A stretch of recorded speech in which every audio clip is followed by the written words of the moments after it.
Video ini sengaja saya buat untuk menentang seluruh habaib yang ada di Indonesia. Maka amannya bumi tergantung amannya habaib seluruh Indonesia. Kalau ada di Indonesia tidak aman, bukan cuma Indonesia yang tidak aman, tetapi bumi akan dihancurkan oleh Allah Ta'ala.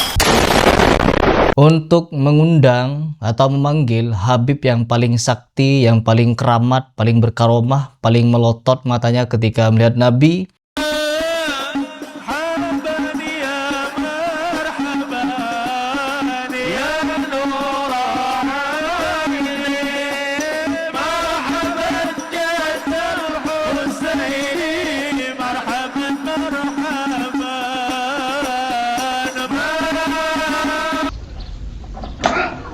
Sampah. Assalamualaikum ayyuhan nabiy wa rahmatullahi wa barakatuh. Paling jos ketika berceramah. Ente ngikuti Al-Quran tapi nggak ngikuti habaib, ente juga sesat. Paling lantang ketika menceritakan tentang karomah-karomah leluhurnya. Al-Hamid ngeluarin rantai emas dari langit. Dari langit turunin hujan susu. Saya bisa memadamkan neraka jahanam. Kenikmatanku yang paling lezat adalah ketika aku sholat. Sampai dikatakan Habib Ahmad bin Umar al-Hinduan, takut dari nikmatnya sholat, takut ketika sholat itu keluar mani.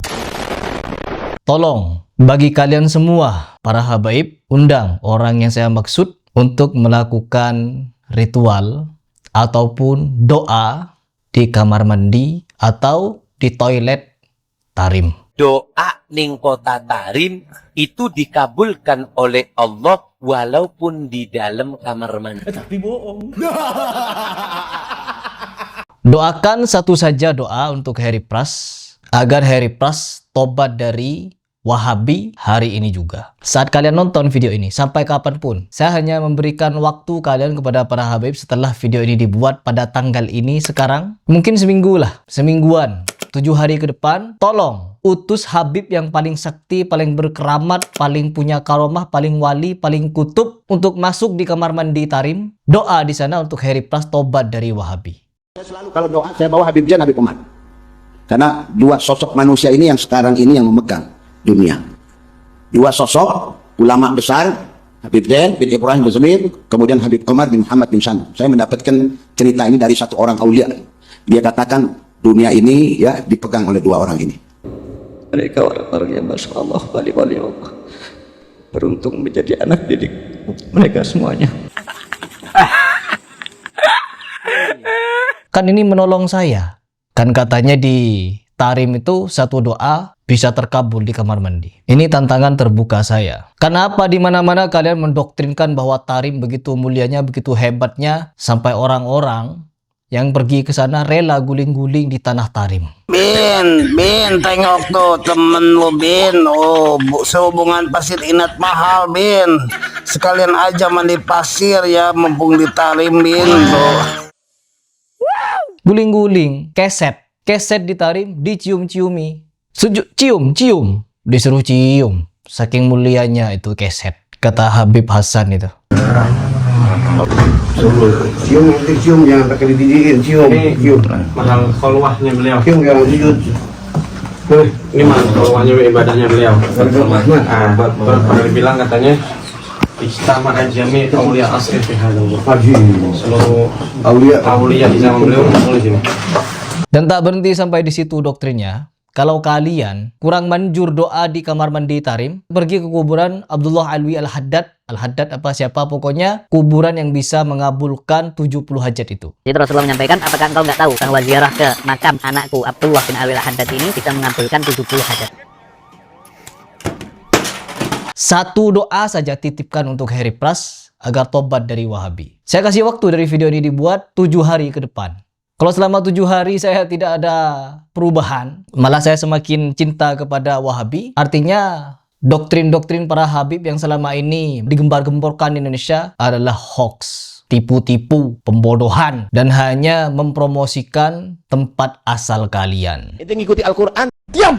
Jangan terus-terusan kalian membodohi umat dengan cara kalau negeri tempat kalian asal itu begitu mulianya bahkan mengalahkan Mekah Madinah. Buktikan sekarang juga. Atau biar terlihat nampak jelas, doa di sana agar Harry Pras disambar petir selama kurang lebih 7 hari setelah video ini saya buat. Kalau lewat 7 hari tidak ada petir yang menyambar Harry Pras atau ikut Habib, tidak cinta lagi pada Habib, artinya kalian hanya tipu-tipu di Indonesia. Ini menjadi alasan teman-teman. Perhatikan, pembukaan ini memang sengaja saya kerasi kepada Habib karena ini adalah alasan kenapa mereka tidak pulang ke Yaman, karena mereka sendiri hanya ingin membodohi umat di Indonesia agar mereka dimuliakan, agar mereka dianggap wali. Anjing pun di sana bisa dititipkan nur, cahaya katanya. Cahaya keramat dari Habib. Dia duduk, yang lain di belakangnya ada pasukannya. Anjing ini jalan, yang lain ikut.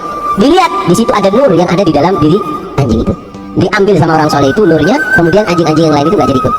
Kemudian dilihat, siapa yang ngasih anjing ini? Cewek nyaman yang soleh, tak tahu. Akhirnya apa?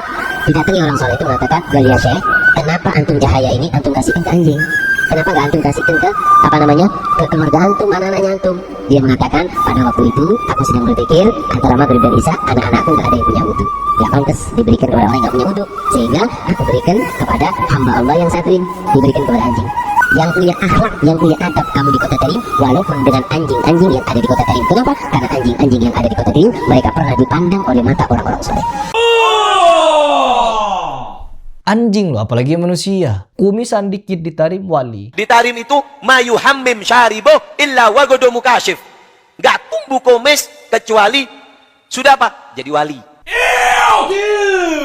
What the Makanya begitu mulianya Tarim, begitu hebatnya Tarim, begitu istimewanya Tarim, kenapa Habib-Habib ini begitu betah di Indonesia? Gak pulang saja ke Tarim. Harusnya kalian pulang ke Tarim, karena apa? Di sana begitu mulia, kalian bisa lebih dekat kepada Allah Subhanahu Wa Taala. Indonesia gak butuh kalian. Orang Belanda yang membawa kalian itu ke Indonesia. Didatangkannya tenaga kerja asal Yaman dari kalangan Ba'alawi yang mengklaim sebagai keturunan Nabi harus diakui adalah bentuk kecerdasan luar biasa kaum penjajah supaya dahsyatnya perang Diponegoro di masa depan tidak akan terulang kembali. Kaum pribumi akan berpikir 1000 kali untuk kembali melawan Belanda sebab pada kenyataannya kolonial Belanda mempekerjakan kaum yang katanya adalah kaum keturunan Rasulullah, sehingga sudah pasti ketika orang-orang Nusantara yang mayoritas beragama Islam memerangi Belanda, maka akan memerangi juga para pekerjanya yang katanya adalah keturunan dari Nabi mereka. Hal tersebut terbukti setelah 63 tahun terjadinya perang Diponegoro, terjadi lagi perang di Cilegon. Namun Belanda begitu mudah meredamnya karena keturunan imigran Yaman Habib Utsman bin Yahya mengeluarkan fatwa bahwa haram hukumnya memberontak kepada pemerintah Hindia Belanda. Tarim lebih butuh kalian. Semakin hari Muslim Sunni di Yaman itu semakin berkurang karena dibantai oleh orang-orang Syiah Houthi. Ya, saya pesankan kepada Habib Rizik Syihab yang mampu mengumpulkan 7 juta katanya ya. Menurut Mbah Maimun, Habib Rizik ini apa kalau bukan wali? Bisa mengumpulkan 7 juta umat di acara 212 itu, demo itu. Nah, sekarang 212 seluruhnya bawa ke Yaman. Demo di sana. Lengserkan itu Houthi itu. Yang dimana mereka memberontak kepada pemerintahan yang sah dan mereka menguasai pemerintahan di Yaman. Untuk apa? Untuk dikonversi kepada faham Syiah. Dan memang ada sumpah dari orang-orang Syiah bahwa mereka akan mensyiahkan seluruh dunia. Ada videonya. منهجنا هذا أيها الإخوة هو منهج العزة. أن من الأهداف تحرير مكة والمدينة، مو فقط إعادة بناء، تحرير، بحيث المسلمون يذهبون إلى مكة للحج يسمعون في الأذان أشهد أن علي ولي الله. اللهم صل على محمد وآل محمد وعجل. الحمد لله. احنا أهدافنا هذه الأهداف السامية. تحويل الشيعة إلى أكثرية العالم الإسلامي. تحرير مكة والمدينة بحيث يجهر فيهما بالولاية لأهل البيت عليهم السلام والبراءة من أعدائهم. إعادة بناء مراقد أئمة أهل البيت عليهم السلام في بقيع الغرقد بالقوة، لا بالدبلوماسية الخانعة الاستسلامية التي لم تفضي إلى شيء. نزع السلاح من كل الدول الأعرابية البكرية، أن تجعل كل دولة بكرية منزوعة السلاح. هاي طرحناها على المنبر قبل سنوات. لأنه هذا شنو؟ هذا تغيير جذري لواقع وحال الأمة، مو تغيير ترقيعي، مو على مستوى بقعة صغيرة جغرافية وعلى مستوى ما أدري شغلة بسيطة وسيأتي هذا اليوم إن شاء الله عاجلا أم آجلا إذا اجتمعنا كلنا على قلب رجل واحد وضممنا قوتنا بعضنا إلى بعض وتكتلنا وقوينا هذا المنهج وانتشاره في العالم، فستحدث التحولات الكبرى في هذا العالم إن شاء الله.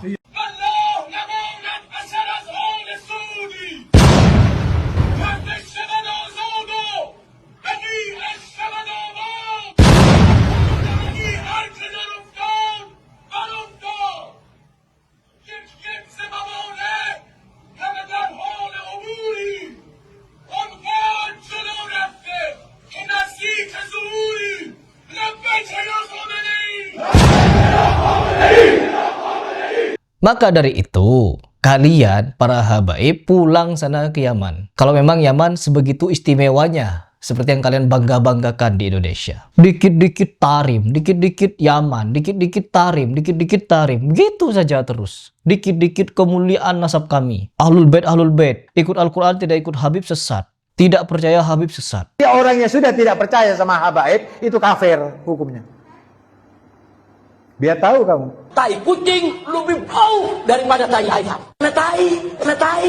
Makanya kalian daripada menyesat-nyesatkan orang yang tidak percaya pada kalian, mending kalian tuh pulang ke Yaman. Di sana kalian bebas jadi raja sudah. Atau kalian sudah mulai sadar diri bahwa di Yaman itu adalah negara termiskin di dunia nomor 2 setelah Sudan Selatan. Sudan Selatan menempati urutan pertama negara termiskin di dunia, dan Yaman menempati urutan kedua termiskin di dunia. Apa karena Yaman menempati urutan kedua termiskin di dunia, kalian tidak mau pulang ke sana? Lebih enak di Indonesia dipuja-puji, cerita khurafat dikit dapat uang, diundang ceramah maulidan sana, haulan sana, acara majelis selawat ke sana. Pulang-pulang bawa uang. Tinggal mendoktrin, mendongeng tentang tarim, dapat uang. Mendoktrin tentang kemuliaan nasab, dapat uang. Jual ludah dikit, celup-celup tangan, dapat uang. Tiup-tiup botol, dapat uang. Jadi ulama-ulama amplop, jadi kera-kera bersorban, jadi orang-orang yang menjual agama, jadi orang-orang yang menjual akhirat demi kebutuhan dunianya. Tujuan mereka bukan memakmurkan Islam, bukan menghidupkan Islam, mencari hidup dalam Islam, bukan menghidupkan dakwah, mencari hidup dalam dakwah. Apa karena di Indonesia begitu banyak orang yang mudah kalian bodoh-bodohi, kalian sangat betah di Indonesia? Video ini saya sengaja buat untuk memberikan pernyataan secara tegas kepada habaib, menentang para habaib untuk pulang saja ke Yaman kalau memang Yaman sebegitu mulianya. Oh enggak, kami tidak akan pulang karena kami ini keturunan pitung. Oh enggak, kami tidak akan pulang karena ibu-ibu kami adalah orang-orang Bajo, orang-orang Indonesia asli. Hanya bapak-bapak kami yang datang dari Tarim. Kan memang iya, menurut doktrin para habaib, para habaib ini dulu teman-teman datang ke Indonesia tidak membawa istri sama sekali. Artinya istri-istri mereka ditinggal tuh di Yaman. Karena seluruh habaib datang ke Indonesia katanya tidak bawa istri. Agar apa? Agar mereka bisa menikahi warga asli Indonesia. Dan ingat, para habaib yang datang tersebut nggak ada yang bawa istri, saudara. Mereka datang, mereka dagang, mereka berdakwah, nggak ada yang bawa istri. Lalu apa yang terjadi? Mereka kawin dengan orang Indonesia asli, saudara. Tai kucing lebih bau daripada tai ayam. Tai. Lalu seolah-olah mereka blasteran Tarim dan Indonesia begitu. Jadi mereka sudah jadi anak bangsa kalau begitu, teman-teman. Ini kan yang berusaha mereka giring bahwa mereka adalah anak bangsa Indonesia juga. Tidak mau sekarang mereka setelah gaduh nasab, mereka ini sudah tidak lagi begitu memulia-muliakan Yaman sudah. Darah kami dalam tubuh kami ini darah campuran. Darah gado-gado. Darah gado-gado, teman-teman. Seperti yang dikatakan Bahar Smith itu. Darah gado-gado. Jadi campuran, isinya campuran. Yaitu darah Bahar Smith campuran katanya. Keturunan Wiro Sableng. Nanti ketika Habib Rizik Syihab setelah dia mengaku-ngaku sebagai keturunan si Pitung dari jalur anaknya Pitung, setelah jalur anaknya si Pitung gagal mendoktrin umat, cucunya si Pitung. Setelah cucunya Pitung dan anaknya si Pitung ini dipatahkan karena si Pitung tidak punya anak istri, berpindah dia keyakinan bahwa si Pitung punya ponaan. Nah, ponaannya si Pitung itulah yang dinikahi oleh kakeknya Rizik Syihab, kakek buyut katanya. Lalu lahirlah Rizik Syihab. Tai kucing lebih bau daripada tai ayam. Tai. Sebegitu usahanya, sebegitu kerasnya berusaha Rizik Syihab ini agar dielu-elukan, agar dianggap sebagai tokoh, lahir dari tokoh. Setelah pernyataannya, keyakinannya, doktrinnya, kalau dia ini cucu dari Nabi SAW, mulai tak dipercaya 60% warga Indonesia, beralih dia mengaku-ngaku sebagai keturunan si Pitung. Apa gak boleh ini dijuluki Sontoloyo ketika teridentifikasi, nipu, berubah-ubah keyakinan dari anak, cucu, ponaan. Nah nanti akan ada lagi nih mungkin Habib akan ngaku-ngaku keturunan Wiro Sableng, si buta di Kuah Hantu, keturunan dari Jaka Tingkir dan lain sebagainya. Agar apa? Agar mereka semakin dimuliakan. Kalau perlu ngaku sebagai keturunannya Gatot Kaca, agar makin jos nipunya. Oknum, jangan lupa sebut meskipun banyak. Jadi tetap kesimpulan dari video ini, saya menantang para Habib untuk pulang ke Yaman. Habib Umar bin Hafiz, Habib Rizik Syihab pergi ke kuburan paling manjur, paling mujarab untuk mendoakan Heri Pras agar taubat dari Wahabi. Atau doakan Heri Pras biar mati disambar petir dalam waktu 7 hari setelah video ini dibuat. Atau kirim video ini mudah untuk sampai ke Tarim. Kirim ke wali-wali yang dari Tarim. Nih ada tantangan dari orang Wahabi Indonesia, minta didoakan sambar petir di kuburan Alwi Al-Haddad. Minta di ini apa namanya tuh, didoakan agar taubat dari Wahabi. Doa di sana kan mulia, doanya mulia tuh untuk mendoakan saya agar taubat dari Wahabi. Masa gak sanggup kuburan kalian mengabulkan doa kalian? Kan sudah didoktrinkan bisa mengabulkan 70 hajat, segala persoalan selesai kalau kalian ke Tarim, ke kuburan Al-Haddad. Ya batasnya 7 hari. Batasnya 7 hari setelah video ini dibuat. Lewat dari itu kesempatan kalian sudah zong.